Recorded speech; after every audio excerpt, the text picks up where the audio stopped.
সাত সকালে আচমকা ইডির হানা। পূর্ব বর্ধমানের রায়নার শেয়ারাবাজার পঞ্চায়েতের খেমতা গ্রামে ইডি আধিকারিকদের একটি বিশেষ দল এসে অভিযান চালাচ্ছেন জিন্নার আলী নামে এক ব্যক্তির বাড়িতে। যদিও কী কারণে এই আচমকা অভিযান সে বিষয়ে গ্রামবাসীরা কার্যত কিছুই জানাতে পারেননি। তারাও হতবাক এই ঘটনার জেরে।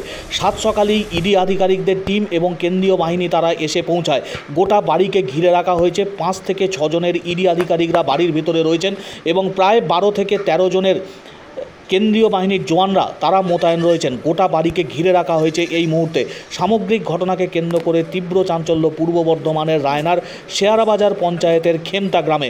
জিন্নার আলী নামে এক ব্যক্তির বাড়িতে আচমকা ইডির হানা।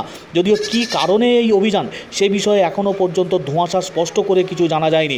স্থানীয় মানুষজন জানাচ্ছেন সকালবেলায় বিশাল পুলিশ বাড়িতে এসে পৌঁছায়, কেন্দ্রীয় বাহিনীর জওয়ানরা তারা আসেন। স্বাভাবিকভাবেই প্রতিবেশীরাও বিষয়টি সম্পর্কে যথেষ্ট আতঙ্কিত হয়ে পড়েন। কী কারণে এই আচমকা এই ইডি আধিকারিকদের অভিযান সে বিষয়ে কেউই কিছু জানাতে পারেননি। মাঠ থেকে যে শুনছি পুলিশ এসে এইটাই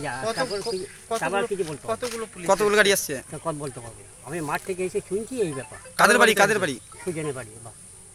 তাছাড়া কিছু জানি না। কি করে সুজন জানেন? কিছু বলতে পারবো। আপনার কি নাম? আমার নাম শেখ। এই গ্রামটা কোন গ্রাম? খেমতা। ঠিক আছে।